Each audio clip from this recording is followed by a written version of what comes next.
a very warm welcome to the CLAT Extreme 50 batch for your CLAT, SLAT, ALET and LSAT preparation. So together we are studying the subject of legal reasoning और so far हमने क्या-क्या concepts cover कर लिए हैं. Together we have studied your criminal law and family law, and apart from that we have also covered your concept of contract law. So in today's class we are going to start with a new topic that is going to be the concept of tort law. Tort law is a very important topic from the examination point of view, क्योंकि उससे बहुत ही interesting situation based questions create हो सकते हैं. Now let us quickly have a look at the topics that we are going to cover for today's class.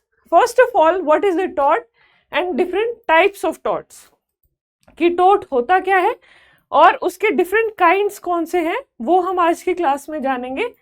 उसके बाद हम एक कॉन्सेप्ट करेंगे वॉलेंटरी नॉन फिट इंजुरिया. ये अभी आपको टर्म सुन के ये लग रहा होगा कि ये क्या फॉरेन टर्म है, ये तो हमने आज तक कभी सुनी नहीं, इसका मतलब क्या है, ये हम आज की क्लास में समझेंगे. And on the basis of that we will be solving one passage and ultimately I will be giving you one question which you will have to solve by yourself and give your answers in the comment section. So let us quickly begin with the concept of tort. So first of all, this word tort itself is not of Indian origin. तो इसका origin कहाँ का है? The word tort has been driven from your Latin language. All right, जिसका मतलब होता है twisted. ठीक है, तो टॉर्ट का मतलब होता है ट्विस्टेड. अब टॉर्ट होता क्या है, जैसे हमने कॉन्ट्रैक्ट लॉ पढ़ा और उसके बाद हमने क्रिमिनल लॉज भी पढ़ा. तो हमने कॉन्ट्रैक्ट लॉ में क्या पढ़ा था, अगर कोई भी व्यक्ति ब्रीच ऑफ कॉन्ट्रैक्ट करता है तो उसको क्या पे करना पड़ता है, डैमेजेस. तो वो किस चीज का पार्ट था, वो सिविल लॉ का पार्ट था. उसके बाद हमने पढ़ा क्रिमिनल लॉ. क्रिमिनल लॉ में हमने क्या पढ़ा, अगर कोई भी व्यक्ति कोई ऑफेंस कमिट करता है तो उसे पनिशमेंट दी जा सकती है. किस तरह की पनिशमेंट, या तो उसे जेल भेजा जा सकता है या उस पर फाइन इंपोज किया जा सकता है. तो हमने दो तरह के लॉज पढ़े, एक सिविल लॉ और एक क्रिमिनल लॉ. सो टॉर्ट लॉ में भी क्या है, कोई भी व्यक्ति कोई एक ऐसा एक्ट या कोई एक ऐसा ओमिशन करता है जिससे किसी को वो इनकन्वीनियंस कॉज करता है या किसी को अनोयंस कॉज करता है या किसी को इंजरी कॉज करता है या उसकी प्रॉपर्टी को भी हार्म करता है, तो उसे भी हम under the concept of tort punish कर सकते हैं. So now let us quickly have a look कि टॉर्ट क्या है, whether tort is a civil wrong और it is a criminal wrong. So tort के लिए we say tort is a civil wrong.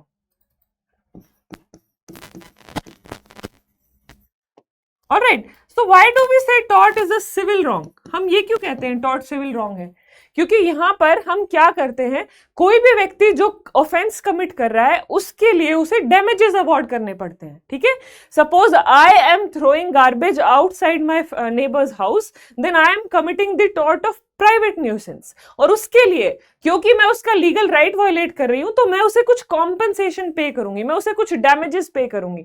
और डैमेजेस वाला कॉन्सेप्ट हमने कहां पढ़ा था, डैमेजेस वाला कॉन्सेप्ट हमने पढ़ा था सिविल कैटेगरीज में.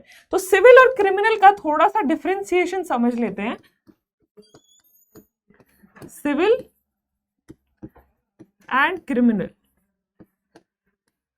सो civil wrong and criminal wrong, तो सबसे बड़ा जो डिफरेंस है वो हमारा पनिशमेंट के एस्पेक्ट से लाई करता है. So what is the difference in terms of punishment, civil में हमेशा डैमेजेस पे करने पड़ते हैं. ऑलराइट, और क्रिमिनल में हमेशा या तो आप पे फाइन इंपोज किया जा सकता है या आपको जेल भी भेजा जा सकता है, यानी कि आपको इम्प्रिजन भी किया जा सकता है. ठीक है, और सिविल रॉन्ग में क्या होता है, सिविल रॉन्ग में only that person who is an aggrieved person, जिसका कोई राइट वायलेट हुआ है सिर्फ वो ही एक्शन इनिशिएट कर सकता है. ठीक है, जिसको कोई इंजरी हुई है, जिसकी कोई प्रॉपर्टी डैमेज हुई है, सिर्फ वही व्यक्ति एक्शन को इनिशिएट कर सकता है. जबकि क्रिमिनल रॉन्ग में क्या है, क्रिमिनल रॉन्ग में हम उनको offences against the society consider करते हैं। तो जिस व्यक्ति को इंजरी हुई है या जिस व्यक्ति को चोट लगी है, जिसका कुछ भी लॉस सफर किया है उसने, अगर वो खुद भी एक्शन नहीं इनिशिएट करना चाहता तो गवर्नमेंट उसके बिहाफ पे एक्शन इनिशिएट कर सकती है। सो क्योंकि क्रिमिनल रॉन्ग्स को हम थोड़ा सीरियस कैटेगरी में, सीरियस ऑफेंसेस की कैटेगरी में कंसिडर करते हैं और सिविल रॉन्ग्स को हम कंपैरेटिवली प्राइवेट रॉन्ग्स कंसिडर करते हैं। सो this is another point of differentiation. So civil wrongs are more of what? They are in the nature of private wrongs. However, criminal wrongs जो है आपके, उनको हम public wrongs की कैटेगरी में consider करते हैं, that they are the offenses committed against the society at large. So we say tort is a civil wrong. So civil wrong में compensation क्या मिलती है या punishment क्या होती है? Damages. अब damages भी हमने दो तरह के पढ़े थे। दो तरह के डैमेजेस कौन कौन से होते हैं? एक होता है लिक्विडेटेड डैमेजेस, एक होता है unliquidated damages. So let us first write it down. Damages are of two types. First is your liquidated and another is unliquidated. Alright, so इन दोनों में अंतर क्या है, इन दोनों में डिफरेंस क्या है? लिक्विडेटेड डैमेजेस वो होते हैं जो पार्टी जब कॉन्ट्रैक्ट साइन करती हैं आपस में, तभी वो डिसाइड कर लेती हैं कि अगर कल को तुमने कॉन्ट्रैक्ट का ब्रीच किया, अगर तुमने कल कॉन्ट्रैक्ट को परफॉर्म नहीं किया या कॉन्ट्रैक्ट की टर्म्स एंड कंडीशंस को फुलफिल नहीं किया, तो तुम्हें इतना कॉम्पनसेशन या तुम्हें इतने डैमेजेस पे करने पड़ेंगे। तो वो क्या है? लिक्विडेटेड डैमेजेस, यानी कि वो प्री डिटर्मिन्ड या प्री डिसाइडेड डैमेजेस हैं। ठीक है। अनलिक्विडेटेड में क्या होता है? अनलिक्विडेटेड डैमेजेस में पार्टीज खुद डिसाइड नहीं करती कि ब्रीच ऑफ कॉन्ट्रैक्ट में या जब भी कोई इंजरी होगी तो कितनी कॉम्पनसेशन पे करनी है। तो यहाँ पे कौन डिसाइड करता है? अनलिक्विडेटेड में it is the discretion of the court. Court decide करेगा कि जिस व्यक्ति का कोई राइट वायलेट हुआ है उसको कितनी कॉम्पनसेशन अवॉर्ड की जाएगी। So that's the difference between the liquidated and your unliquidated damages. So civil wrong है, tort is a civil wrong. इसमें हमारी रेमेडी क्या होती है? अनलिक्विडेटेड डैमेजेस, यानी कि कोर्ट डिसाइड करेगा कि कितनी कॉम्पनसेशन अवॉर्ड की जाएगी अग्रीव्ड पार्टी को। पार्टीज खुद से डिसाइड नहीं करती, ultimately it is the court who is the deciding authority. Now let us understand one more concept. जो हमारा टॉर्ट लॉ का कॉन्सेप्ट है वो एक लीगल मैक्सिम पर बेस्ड है, दैट इज उबी जस इबी रेमिडियम। तो जो ये हमारी लीगल मैक्सिम है, it forms the basis, it forms the basis of your tort law. तो जो हमारा टॉर्ट लॉ का कॉन्सेप्ट है वो इस मैक्सिम पर बेस्ड है। ये मैक्सिम क्या कहती है? It means that, it simply means that where there is a right, there is a remedy. यानी कि जहां कहीं भी आपको कोई अधिकार दिया गया है, जहां कहीं भी आपको कोई राइट दिया गया है, उसके साथ ही पैरेलल आपको एक रेमेडी भी दी जाएगी। क्यों? कि जब भी आपका वो कोई भी व्यक्ति वो राइट वायलेट करता है, उस राइट को इन्फ्रिंज करता है, तो हमेशा आपको एक रेमेडी अवेलेबल होनी चाहिए, आपके पास एक सोल्यूशन होना चाहिए कि जब भी आपका राइट वायलेट हुआ तो आप क्या रेमेडी क्लेम कर सकते हो। कि क्या आप उस व्यक्ति को जेल भेज सकते हो या आप उस व्यक्ति से कॉम्पनसेशन क्लेम कर सकते हो। तो टॉर्ट लॉ में भी यही है, जब भी किसी व्यक्ति का, इंडिविजुअल का प्राइवेट इंटरेस्ट अफेक्ट होता है, उसको वो क्या कर सकता है? उसका वो रेमेडी क्लेम कर सकता है in the form of your remedy. क्या है? Remedy is in the form of unliquidated damages. ठीक है। तो इसी के कंटिन्यूएशन में let me tell you what are the essentials that are required to be fulfilled to constitute a tort. So what are the essentials of a tort?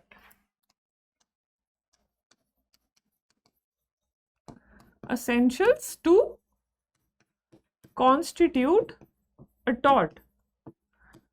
तो इसके तीन elements हैं। There are three elements which are required to be fulfilled. First is you must have a legal right, कि आपका कुछ legal right exist करता हो। Suppose I have a right of peaceful possession of my property, या peaceful neighbourhood, या proper sanitation इन माई neighbourhood. अब मेरे घर के बाहर आके कोई कूड़ा फेंक जाता है तो वो क्या है? Is it right? No, there is a legal right existing in my capacity कि मेरे घर के बाहर, मेरी प्रॉपर्टी पे आप अपना कचरा नहीं फेंक सकते, और अगर आप फेंकोगे तो उससे क्या होगा? मेरा राइट वायलेट होगा। ठीक है, सो पहली चीज क्या होगी? Legal right. Then there is breach और injury caused, injury to the right, कि जो आपका राइट था उसको वायलेट किया गया, कि आपका राइट था कि आपकी प्रॉपर्टी पे कोई भी व्यक्ति आके कचरा नहीं फेंक सकता, बट अगर कोई आके आपकी प्रॉपर्टी पे कचरा फेंक रहा है तो वो क्या है? Breach of your right.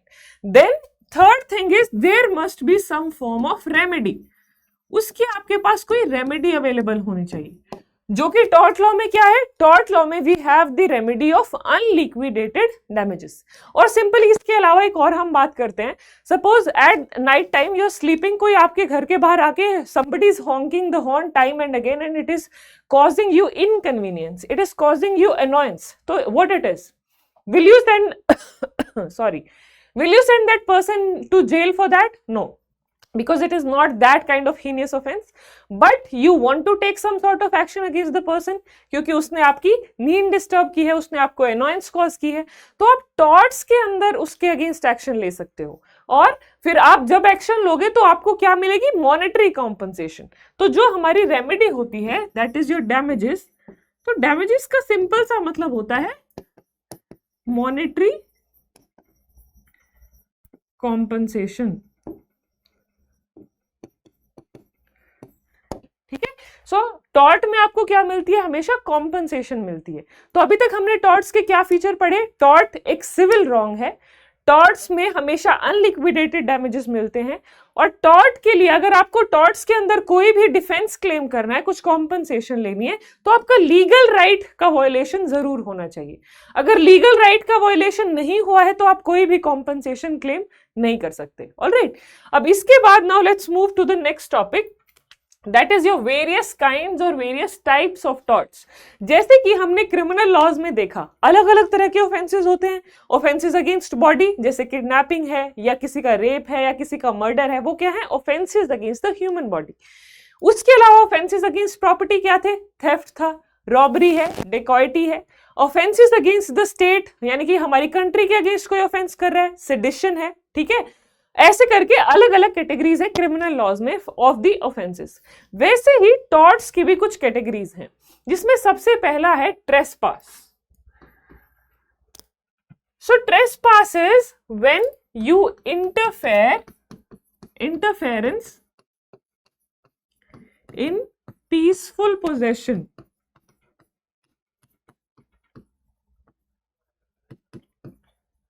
तो ट्रेसपास क्या हुआ? जब आप किसी की मर्जी के बिना उसकी प्रॉपर्टी में घुस जाते हो, इंटरफेयर करते हो और उसको अनॉयंस कॉज करते हो, उसे हम कहते हैं ट्रेसपास। अब ट्रेसपास भी क्या है? Trespass is one of your torts. अब ट्रेसपास भी दो तरीके की हो सकता है, ट्रेसपास टू लैंड और trespass to chattels. Trespass to land मतलब किसी की इमूवेबल प्रॉपर्टी में, किसी के घर में घुस गए आप, किसी के फार्म में घुस गए, ठीक है, वहां जाके आप उसे अनॉयंस कॉज कर रहे हो, that is trespass. Trespass to chattels क्या होता है? चैटल्स मतलब आपकी मूवेबल प्रॉपर्टी, आपकी पर्सनल मूवेबल प्रॉपर्टी, उसमें कोई ट्रेसपास कमिट कर रहा है। कैसे? For example, you are sitting in your car and somebody interferes or forcefully enters your car. What it is? It will be trespass to your chattel. वो भी क्या है? It is one of the forms of a tort that has been committed. All right. Trespass के बाद next है conversion. कैसा conversion? आप मान लो आपका दोस्त आपके पास आया है कि मुझे तो कल एक शादी में जाना और मैं चाहता हूं तुम मुझे अपनी जो तुम्हारी गोल्ड की चेन है मुझे एक दिन के लिए दे दो, मैं कल तुम्हें वापस रिटर्न कर दूंगा। बट आपने क्या किया? आप उसकी गोल्ड की चेन ले गए उसकी परमिशन से, वहां जाके आपने उस गोल्ड की चेन को मेल्ट करवा के उसको एक रिंग में कन्वर्ट करवा लिया। तो वो क्या है? कन्वर्जन। आपने जिस फॉर्म में किसी से कोई प्रॉपर्टी ली थी, फिर लेने के बाद उसको उसकी मर्जी के बिना उसको चेंज कर दिया, उसको ऑल्टर कर दिया, उसको मॉडिफाई कर दिया, वो क्या है? कन्वर्जन है। It is also one of the forms of torts. इसके लिए भी आप डैमेजेस या कॉम्पनसेशन क्लेम कर सकते हो। ठीक है, देन डेफेमेशन। डेफेमेशन ये ध्यान रखना है, डेफेमेशन एक सिविल रॉन्ग भी है और एक क्राइम भी है, इट इज बोथ। तो आप टॉर्ट्स के अंदर भी एक्शन ले सकते हो और आईपीसी के अंदर भी एक्शन ले सकते हो डेफेमेशन में। डेफेमेशन होता क्या है? डेफेमेशन बेसिकली जो हमारे मानहानि के केसेस होते हैं। मानहानि means when you injure someone's reputation, आप किसी की रेप्यूटेशन खराब करते हो in the eyes of public.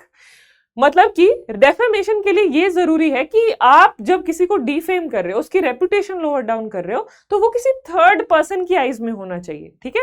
अगर दो लोग एक रूम में बैठे हैं, आपस में बातचीत कर रहे हैं, वो ऐसे एक दूसरे को ऐसे बातें कह रहे हैं जिससे वो एक दूसरे को डिफेम करने की बात कर रहे हैं, बट उनकी बातचीत किसी थर्ड पर्सन ने सुनी ही नहीं, तो वो थर्ड पर्सन की नॉलेज में नहीं आई, यानी कि पब्लिकेशन नहीं हुई, तो उसे हम डेफेमेशन नहीं कहेंगे। Suppose one more example, there were two friends, वो पहले उनके बीच में बहुत अच्छे कोर्डियल रिलेशंस थे, बाद में उन दोनों के बीच में लड़ाई हो गई, तो one of the friends started writing letters to his friend, और उसमें वो बहुत ही ज्यादा डेफेमेटरी कंटेंट लिखता था, तुम ऐसे हो, तुमने वैसा किया, उसका कैरेक्टर असैसिनेशन करता था। तो will it amount to defamation? No, क्योंकि वो लेटर वो लिखता था और उसका दोस्त ही पढ़ता था, वो कोई थर्ड पर्सन की नॉलेज में नहीं आया था। तो डेफेमेशन तब होता है जब वो कंटेंट किसी थर्ड पर्सन की नॉलेज में आता है, यानी कि उसको पब्लिसाइज किया जाता है। So that is defamation. Defamation के लिए दो रेमेडीज हैं आपके पास, आप टॉर्ट के अंदर भी रेमेडीज ले सकते हो, कॉम्पनसेशन क्लेम कर सकते हो, या आप आईपीसी के अंदर भी उस व्यक्ति के अगेंस्ट एक्शन ले सकते हो, ठीक है। सो डेफेमेशन के बाद नेक्स्ट वी हैव न्यूइसेंस। न्यूइसेंस क्या है? न्यूइसेंस मींस कि किसी को परेशान करना, एनॉयंस कॉज करना, किसी को इरिटेट करना, दैट इज न्यूइसेंस। जैसे कि मैंने आपको एक एग्जांपल दिया, आपके घर के बाहर कोई कूड़ा कचरा फेंक कर चला जाता है, तो वो क्या है? प्राइवेट न्यूइसेंस है। या मान लो कि आपकी लोकेलिटी में कोई व्यक्ति एक फैक्ट्री सेटअप कर लेता है और उससे बहुत ही पंजेंट स्मेल क्रिएट होती है, तो वो क्या है? वो भी एक टॉर्ट है, दैट इज पब्लिक न्यूइसेंस। सो न्यूइसेंस की भी दो कैटेगरीज हैं, एक तो है प्राइवेट न्यूइसेंस और दूसरा है पब्लिक न्यूइसेंस। तो पब्लिक और प्राइवेट में क्या फर्क है? प्राइवेट न्यूसेंस तब होता है जब आप अपने एक्शन से किसी एक इंडिविजुअल, एक पर्सन को एनॉय कर रहे हो, उसको परेशान कर रहे हो, जैसे किसी के घर के बाहर कचरा फेंकना, वो क्या है? प्राइवेट न्यूसेंस है। पब्लिक न्यूसेंस क्या होगा? पब्लिक न्यूसेंस का मतलब है कि आपने आपकी लोकेलिटी में एक फैक्ट्री सेटअप कर ली without the permission of the neighbours, और उस फैक्ट्री से ऐसी पंजेंट स्मेल रिलीज होती है जिससे सभी लोगों को, आसपास रहने वाले लोगों को बहुत ही ज्यादा एनॉयंस कॉज होती है, that is your public nuisance. अब इसमें भी एक डिफरेंशिएशन है।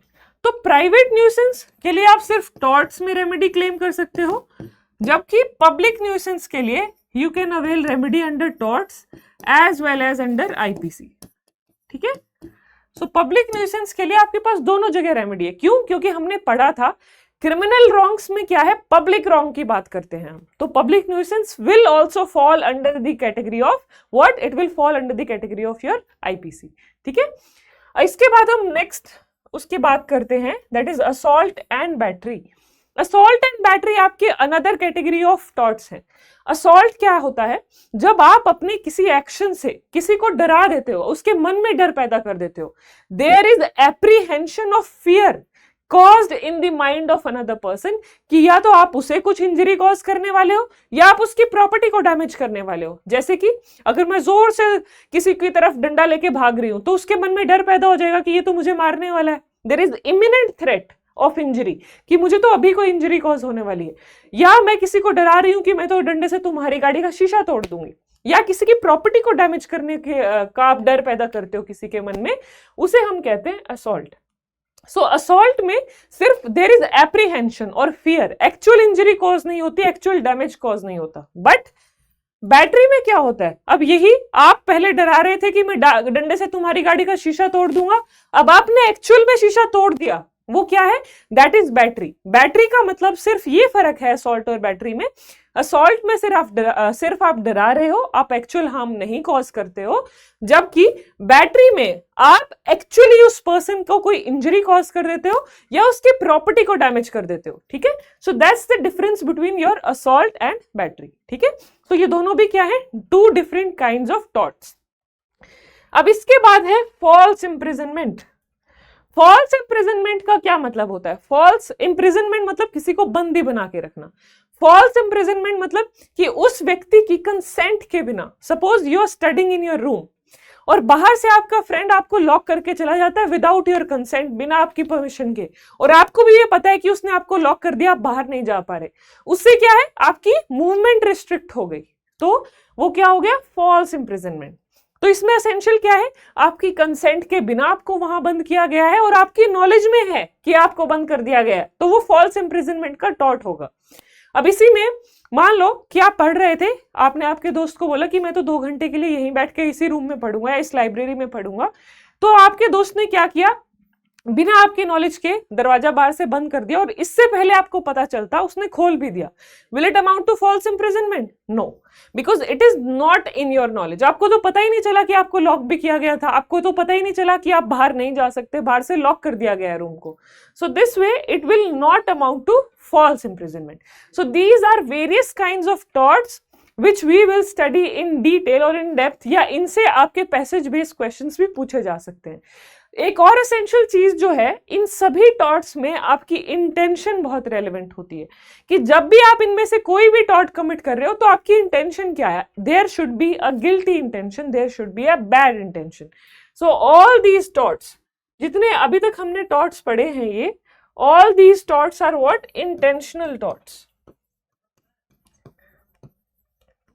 यानी कि जब भी आपके अगेंस्ट, किसी भी डिफेंडेंट के अगेंस्ट एक्शन लिया जाएगा तो हमेशा ये देखा जाएगा कि उसकी इंटेंशन क्या थी, ठीक है।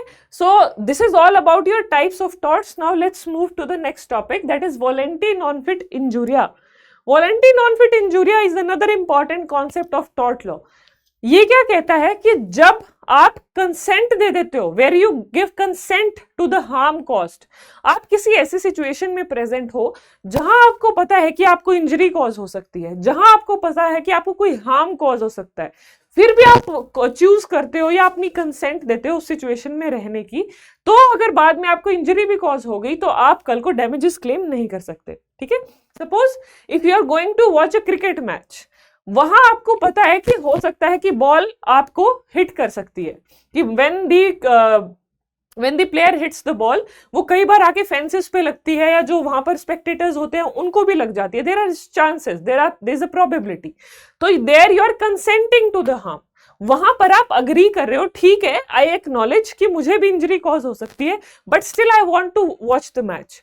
अब आपको बॉल लग जाती है, आपको इंजरी कॉज हो जाती है, तो क्या आप उस प्लेयर के अगेंस्ट एक्शन ले सकते हो कि तुमने जानबूझ के बॉल मेरी तरफ मारी इसलिए मुझे इंजरी कॉज हो गई? No, because there you are a consenting party, you have consented to the harm. और जहां कहीं पर भी आप अपनी कंसेंट दे देते हो तो फिर आप दूसरे व्यक्ति के अगेंस्ट एक्शन नहीं ले सकते। So volenti non fit injuria क्या कहता है, where consent is given for harm, no action can be taken by the injured party।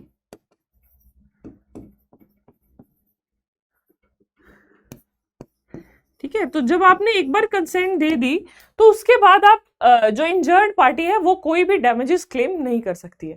तो यहां पर भी अगर हम देखें टॉर्ट्स के क्या था, आपका एक लीगल राइट वायलेट होना चाहिए। अब जब आपको हार्म कॉज हुआ है तो आपका लीगल राइट तो वायलेट हो गया, बट क्या यहाँ पे आपको कॉम्पनसेशन मिलेगी? क्या यहाँ पर आपको डैमेजेस मिलेंगे? यहाँ पे आपको कोई डैमेजेस, कोई कॉम्पनसेशन नहीं मिलेगी, ठीक है। So this is all about the concept of volenti non fit injuria. So about today's class, आज की क्लास में जो हम पैसेज सॉल्व करने वाले हैं वो पैसेज भी आपका इसी कॉन्सेप्ट पे है, that is volenti non fit injuria. तो पहले हम पैसेज में जानेंगे कि वॉलेंटी नॉन फिट इंजुरिया होता क्या है, इसके एसेंशियल्स क्या हैं, and after that we will be solving certain questions on the basis of this particular topic, ठीक है। Okay, now let's proceed further then. Okay, so here it is saying harm suffered voluntarily does not constitute a legal injury, यानी कि जब आपको injury हुई है, harm सफर किया voluntarily, voluntarily मतलब with your consent, with your will, does not constitute a legal injury and is not actionable. मतलब कि जहां आपने आपकी कंसेंट दी है, आपकी विल सिग्निफाई की है कि it's okay even if harm is caused, I want to be there, तो अगर फिर आपको इंजरी कॉज हो जाती है तो आप डैमेजेस क्लेम नहीं कर सकते। Then this principle is embodied in the maxim of volenti non fit injuria. तो ये प्रिंसिपल कौन से मैक्सिम में दिया गया है? It has been enshrined in the maxim of volenti non fit injuria. So a person cannot complain of harm to the chances of which he has exposed himself with his free consent. यानी कि जहां आपको लगता है, जहां आपकी knowledge में है कि आपको इंजरी कॉज हो सकती है या आपको किसी भी तरीके का हार्म कॉज हो सकता है, still you are part of that area, still you want to be part of that particular event, तो वहां पर अगर आपको कल को कोई इंजरी कॉज हो गई तो आप एक्शन क्लेम नहीं कर सकते, आप कोई डैमेजेस क्लेम नहीं कर सकते. ठीक है. Then the maxim volenti non-fit injuria is founded on good sense and justice. A person who has invited or assented to an act being done towards him cannot, when he suffers from it, complain of it as a wrong.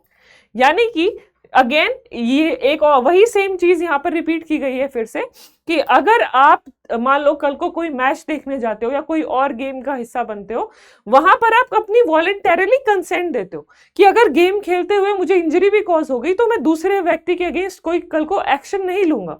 ठीक है. Because there you yourself have consented to the harm.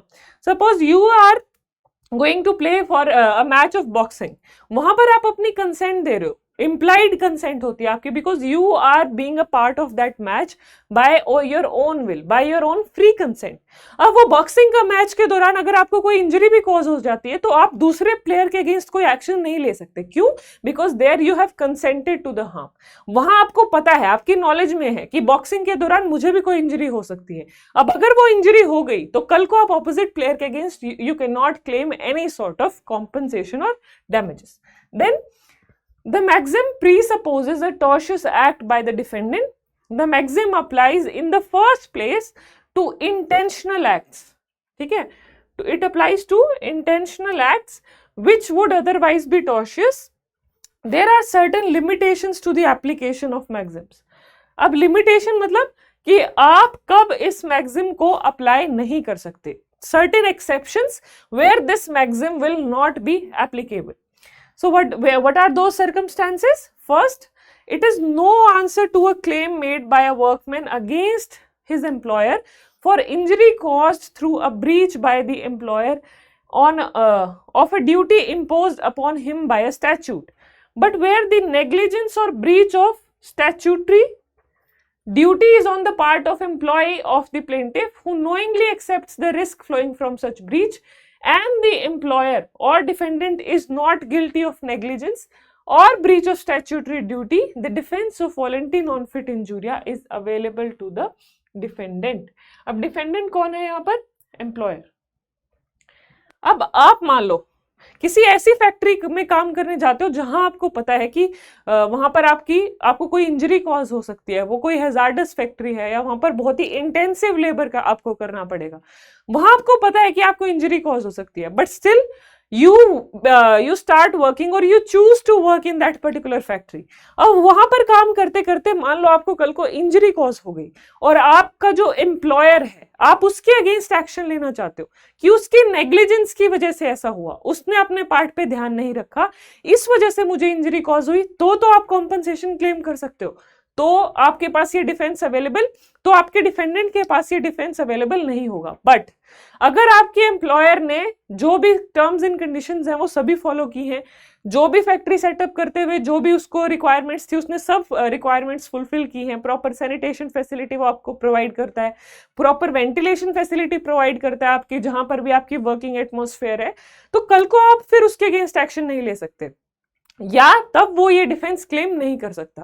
तो volenti non fit injuria का किसके पास होता है defence? ये defence होता है हमेशा डिफेंडेंट पर, जिस पर एलिगेशन लगाई जाती है. ठीक है. जिसपे एलिगेशन लगाई जाएगी कि इसने मुझे हार्म कॉज किया है, तो वो व्यक्ति क्या डिफेंस लेगा? वॉलंटरी नॉन फिट इंजुरिया का, कि ये अपनी मर्जी से यहाँ आया था, ये अपनी मर्जी से इसने यहाँ पे काम करना शुरू किया था, मैंने अपने पार्ट पे सारी टर्म्स एंड कंडीशंस फुलफिल की है, इसकी खुद की गलती की वजह से अगर इसे इंजरी कॉज हुई है या कोई नुकसान कॉज हुआ है, उसमें मेरी कोई लायबिलिटी नहीं है।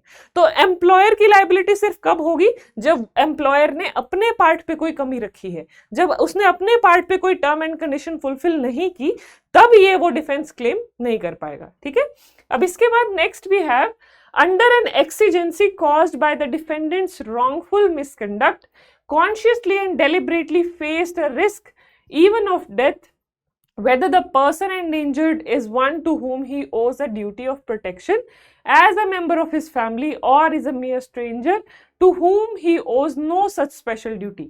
The rescuer will not be deprived of his remedy merely because the risk which he runs is not the same as run by the person whom he rescues. But where there is no need to take any risk, the person suffering harm in doing cannot recover. Then after that, to recover a case of negligence, the defense on the basis of the maxim must be based on implied agreement, whether amounting to contract or not. The defense is available only when the plaintiff freely and voluntarily with full knowledge of the nature and extent of risk impliedly agreed to incur it. तो इसका पूरे का crux या इसका meaning क्या है? इस पूरे जो अभी हमने पिछला पैसेज भी पढ़ा, पिछला पॉइंट भी पढ़ा और ये वाला पॉइंट भी पढ़ा, उसमें क्रक्स यही है कि अगर आप मर्जी से, अपनी कंसेंट से, अपनी वॉलंटरीली उस चीज का हिस्सा बन रहे हो, तो आप वो डिफेंस क्लेम नहीं कर पाओगे। ठीक है, then you will not be able to claim that defence. Then but when the plaintiff कौन होता है? जिसको इंजरी कॉज हुई होती है। डिफेंडेंट कौन होता है? जिसके अगेंस्ट एक्शन लेते हैं। तो प्लेंटिफ के लिए क्या कह रहे हैं?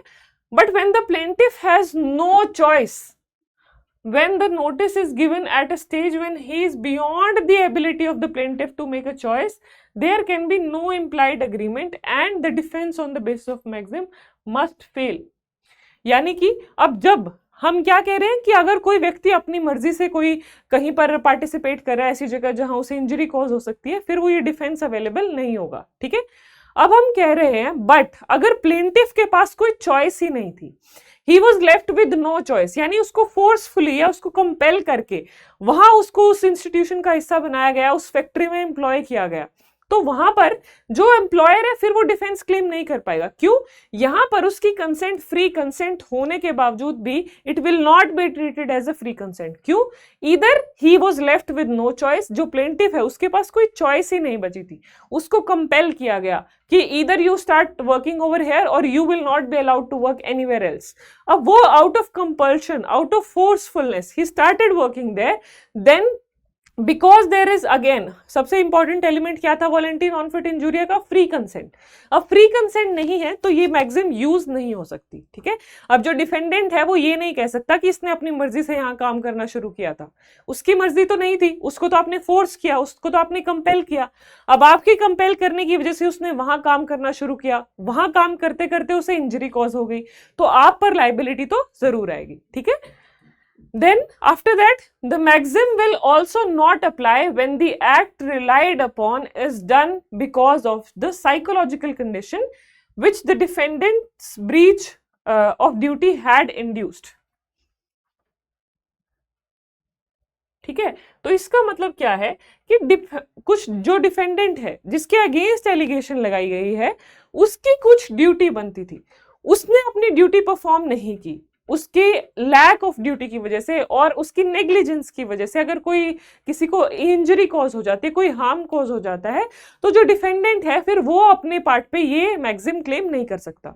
तो इन शॉर्ट ये डिफेंडेंट मैक्सिम कब क्लेम कर सकता है, ये डिफेंस कब क्लेम कर सकता है? जब उसने अपने पार्ट पे सारी चीजें डिलीजेंटली करी है, उसने अपने पार्ट पे कोई गलती नहीं की है, उसने अपने पार्ट पे जो भी टर्म्स एंड कंडीशंस हैं सबको फॉलो किया है, सारे लॉज को फॉलो किया है, सारे कानूनों को फॉलो किया है, सारी कंडीशंस को माना है, उसके बाद भी अगर कोई इंजरी कॉज हो जाती है तो फिर वो ये डिफेंस क्लेम कर सकता है। ठीक है, सो हम यहाँ पर कहते हैं usually everyone or anyone who is going to the court with should go with a clean hands, कि अगर आपकी खुद की गलती है, आपके पार्ट पे आपने कोई मिस्टेक की है, तो आप फिर कोर्ट से कोई रेमेडी क्लेम नहीं कर सकते.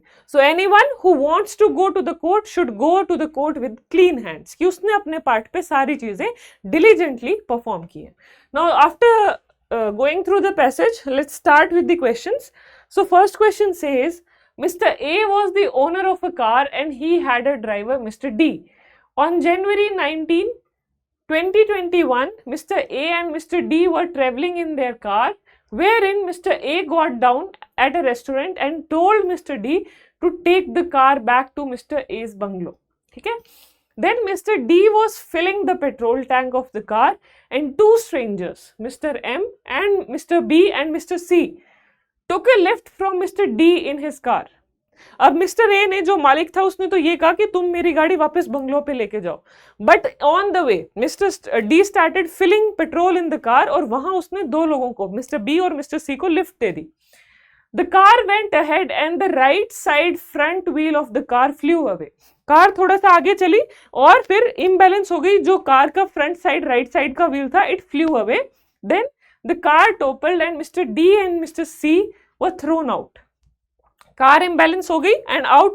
Mr. D and Mr. C were thrown out of the car because of the accident, and Mr. C sustained severe injuries and ultimately died due to those injuries. अब Mr. C को बहुत severe injuries cause हुई इस accident में and he died because of that on January 2021. Now Mr. B and legal representatives of Mr. C claimed compensation from Mr. A and Mr. D. अब यहाँ पर जो दो स्ट्रेंजर्स थे जिनको मिस्टर डी ने, ड्राइवर ने लिफ्ट दी थी, उसमें से एक की डेथ हो जाती है और एक को इंजरी हो जाती है. अब वो दोनों क्या हैं, ड्राइवर से और उसका मालिक जो था मिस्टर ए, उन दोनों से कॉम्पनसेशन क्लेम कर रहे हैं. Now let us look at the options. पहला ऑप्शन कहता है mister D will be liable to pay the compensation. B option कहते हैं volenti non fit injuria will be applicable and no compensation can be claimed. C कहता है volenti non fit injuria will not be applicable and compensation can be claimed. और D option कहता है mister A and mister D both will be liable to pay the compensation. सो इसका correct answer होगा option B. क्यों होगा B इसका correct answer? क्योंकि यहाँ पर जो दो स्ट्रेंजर्स थे, मिस्टर बी एंड मिस्टर सी, वो अपनी मर्जी से उस गाड़ी में बैठे थे, ठीक है, और कहीं से भी ये रिफ्लेक्ट नहीं हो रहा जो ड्राइवर था वो रैश या नेग्लिजेंटली ड्राइव कर रहा था, इसकी वजह से एक्सीडेंट हुआ, इसलिए उसे कॉम्पनसेशन देना ही पड़ेगा. तो यहाँ पर हम अगर पैसेज को देख के अगर देखें, उसके हिसाब से आंसर करें, तो आंसर क्या होगा? ऑप्शन बी, कि बी जो ड्राइवर था उसकी कोई गलती नहीं थी, वो डिलीजेंटली ही चला रहा था, एक्सीडेंट हो गया, बी और सी को इंजरी कॉज हो गई, so there is no liability, क्योंकि वो अपनी मर्जी से यहाँ बैठे थे. There was free consent of both the parties, Mr. B and Mr. C. So here B will be the correct answer. So after that, let's discuss the second question. Rama was a spectator at a motor car race being held on a track owned by the defendant company. During the race, there was a collision between two cars. तो राम क्या गया, एक car race देखने गया और वहां पर the track was owned by the defendant. Now during the race there was a collision between two cars. जब रेस चल रही थी तो दो गाड़ियां आपस में टकराई. One of the cars was thrown among the spectators. Spectators कौन? मतलब जो ये कार रेस देखने आए थे. एक कार वहां स्पेक्टेटर्स में जाकर it collided, thereby injuring Rama. तो रामा को उससे सिवियर इंजरीज कॉज हो गई. Which of the following statement is correct? अब इसमें इस इंफॉर्मेशन के बेसिस पे कौन सी स्टेटमेंट करेक्ट है? ए कहता है Rama impliedly took the risk of such injury, the danger being inherent in the sport which any spectator could foresee. The defendant was not liable. So according to the passage that we have read and according to the information given in this question, A will be the right answer, but still we will go through rest of the options. B option कहता है it was a negligence on the part of defendant and volenti non fit injuria will not be applicable, will be applicable. So यहाँ पर क्या होगा? यहाँ पर impliedly took the risk, तो यहाँ पर उसने फ्री कंसेंट था उसका, ठीक है, and the defendant will not B liable. So here defendant will not B liable क्योंकि वो अपनी मर्जी से यहाँ पर आया था, तो लायबल नहीं है, मतलब उस पर वॉलेंटी नॉन फिट इंजूरिया का प्रिंसिपल अप्लाई हो रहा है. देन सी कहता है Rama did not take the risk of such injury and she only consented to watching the race. अब जब आप कार रेस देखने जा रहे हो तो of course you must have seen it in the TV also और you have read it in the news also that such kind of accidents do happen, so it you could have foreseen it कि ऐसा भी हो सकता है। So there you consented, आप ये जानने के बावजूद भी वहां बैठे और अगर फिर आपको इंजरी कॉज हो गई तो आप कल को डिफेंडेंट या जो वो रेस कार रेसिंग ग्राउंड को ओन करने वाली कंपनी थी, डिफेंडेंट कंपनी थी, उसके अगेंस्ट एक्शन क्लेम नहीं कर सकते। सो ये भी सही आंसर नहीं है, ये भी सही आंसर नहीं है। Then Rama was negligent and hence she suffered injury, तो ये भी हमारा कोई रेलेवेंट नहीं है इस क्वेश्चन से। सो सेकंड का आंसर होगा ऑप्शन ए कि जो रामा है वो अपनी मर्जी से वहां पर रेस देखने गई, रेस देखते हुए उसके इंजरी कॉज हो गई, तो वहां पर जो डिफेंडेंट कंपनी है उसकी कोई लायबिलिटी नहीं होगी because she has consented. Now after that next question is which of the following is correct about consent in voluntary non-fit injuria। जो voluntary non-fit injuria का कॉन्सेप्ट है उसमें कंसेंट का क्या रेलेवेंस है।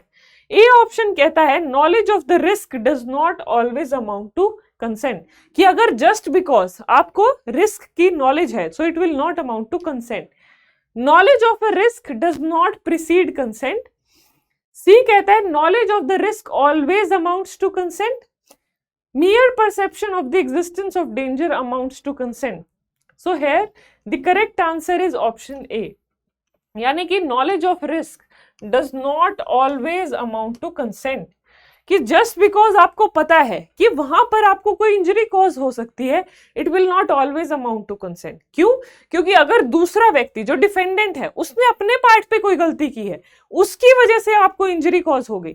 अब मान लो दो लोग आपस में एक बॉक्सिंग मैच प्ले कर रहे हैं, वहां पर मुझे नॉलेज है कि मुझे इंजरी कॉज हो सकती है, ठीक है, बट जो ऑपोजिट प्लेयर है वो जानबूझ के ही इज हर्टिंग मी, जानबूझ के he is punching me so bad that I my bones break, तो वहां पर क्या उसे वॉलंटरी नॉन-फिट इंजूरी का डिफेंस मिलेगा? No, because here just the knowledge was, knowledge किस लेवल तक की थी कि हाँ मुझे इतनी चोट लग सकती है, आपस में बॉक्सिंग के मैच में इतनी चोट तो लग जाती है, बट जहां वो आपकी बॉक्सिंग मैच में the person is breaking your bones it will not be covered under the concept of voluntary non fit injuria, because आपने उस इंजरी के लिए कंसेंट नहीं दी है। So knowledge of the risk does not always amount to consent. A will be the correct answer in this particular question. All right. Now after this, let's talk about the next question. So here Lily had placed spring guns in a wood on her ground for the protection of garden. Then Karan, with full knowledge that there were spring guns somewhere in the woods, trespassed on the land of Lily and was injured. Which of the following statements is correct?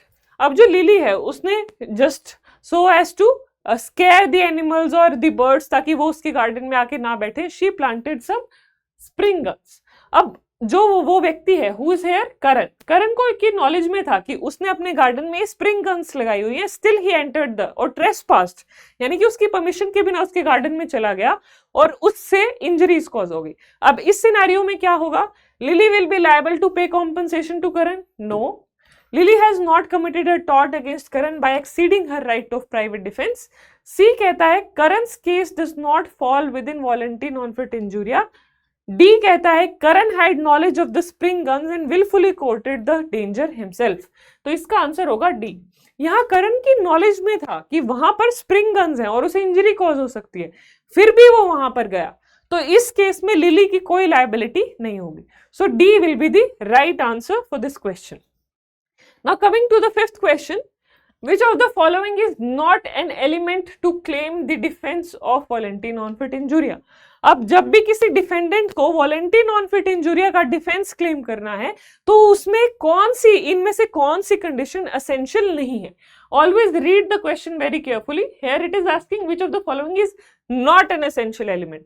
ए कहता है prior knowledge of the plaintiff about the risk involve, ठीक है। B कहता है free consent. C कहता है plaintiff is compelled to agree to a risk by the defendant, और D कहता है voluntary acceptance of the risk by the plaintiff. तो पहला स्टेटमेंट जो है इट इज एसेंशियल। क्यों?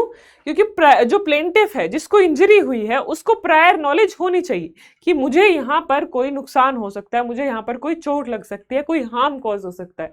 सो this is essential element. So free consent किसका? Plaintiff का, वो भी नेसेसरी एलिमेंट है वॉलंटरी नॉन फिट इंजूरिया का।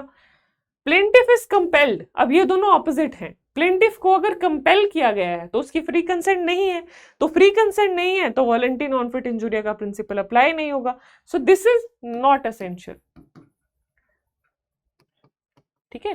Fourth option, voluntary acceptance of the risk by the plaintiff, यानी कि उसने अपनी मर्जी से उस रिस्क को एक्सेप्ट किया है। ऑफ कोर्स ये वॉलंटरी नॉन फिट इंजूरिया का एक बहुत ही इंपॉर्टेंट और बहुत ही अहम एसेंशियल है। सो इसका करेक्ट आंसर क्या हुआ? Option C. C is the correct answer, कि जो सी ऑप्शन है वो एक एसेंशियल एलिमेंट नहीं है to constitute the tort of or to constitute the defense of voluntary non-fit injuria.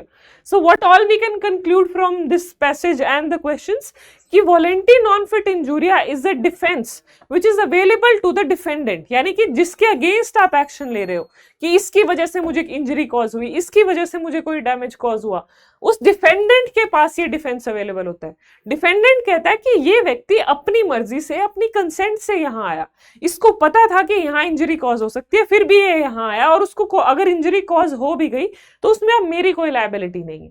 So voluntary non fit injuria is a defence which is available to the defendant. Alright, I hope everyone is clear with this concept. Now that we have done with the passage, I am giving you one question as an homework and I want you to give me the answer to this question in the comment section. ठीक है? And if anyone has any doubts, I will address your doubts in the comment section only. So the principle says damages are the money recompense as far as money can do for the violation of right. अब जैसे मैंने आपको बताया था कि torts में जब भी किसी व्यक्ति का कोई राइट वायलेट होता है तो उसके पास क्या रेमेडी होती है? डैमेजेस। डैमेजेस क्या होते हैं? मॉनेटरी कॉम्पनसेशन, ठीक है। तो टॉर्ट्स में हम रेमेडी कब क्लेम कर सकते हैं? जब हमारा कोई लीगल राइट वायलेट हुआ है, ठीक है, अंडरस्टूड। अब फैक्ट्स क्या कहते हैं? An Indian citizen having a right to vote, तो यहाँ पर कौन से राइट की बात हो रही है? Right to vote. Was not allowed to cast a vote in the polling booth by the returning officer, उसे वोट करने नहीं दिया गया। Name of A was mentioned in the voters list, A का नाम भी वोटर्स लिस्ट में present था। A has also reported at the polling booth in time, A time पर पोलिंग बूथ पे पहुंच भी गया था ताकि वो अपना वोट कास्ट कर सके। However, the candidate in whose favor A would have casted his vote won the election. अब ये लास्ट लाइन क्या कह रही है कि इवन दो वो अपना वोट नहीं डाल पाया, बट जिस व्यक्ति को वो वोट डालना चाहता था वो ऑलरेडी जीत गया है। तो क्या हम इस चीज में हम क्या कहेंगे? क्या उसका राइट वायलेट हुआ है? Now the option says A filed suit claiming damages. A option कहता है A will be entitled to damages, B कहता है A will not be entitled to damages, C कहता है A will be entitled to only nominal damages, और D कहता है A will be entitled to exemplary damages. Nominal damages मतलब बहुत ही minor, exemplary मतलब बहुत ज्यादा डैमेजेस को, मतलब बहुत ज्यादा मॉनेटरी कॉम्पनसेशन उसको अवॉर्ड की जाएगी। Now what according to you will be the right answer? Please tell me the right answer. What you feel should be the right answer in the comment section. I'll be addressing to your doubts also in your comment section. So that's all for today's class. आज की class में हमने tort में पढ़ा what is tort, what are essentials to constitute a tort, and various types of intentional torts. Apart from that, we understood the concept of voluntary non-fit injuria and we solved a passage and 5 questions on the basis of this concept. So in the continuation of the same, in the next class also will be on the basis of your tort law, जिसमें हम क्या concepts पढ़ेंगे? जिसमें हम अलग अलग तरह की आपकी liabilities के बारे में पढ़ेंगे जो कि हमारे tort law में दी गई है, strict liability, absolute liability and vicarious liability. All right, this will be covered in the next class. Apart from that, हम क्या पढ़ेंगे? We will also study the concept of negligence in your upcoming class. And on the basis of all these topics, we will be solving certain passages in your upcoming class. ठीक है? So that's all for today's class. I hope all of you have understood the concept of torts, voluntary non-fit injuria, and the questions also. If any one of you have any doubts, you can ask the same in your comment section, and I'll be addressing to your doubts. ठीक है? So that's all for today's session. Thank you, everyone. I hope you all enjoyed the session. Looking forward to interact with you all in the upcoming section. Thank you.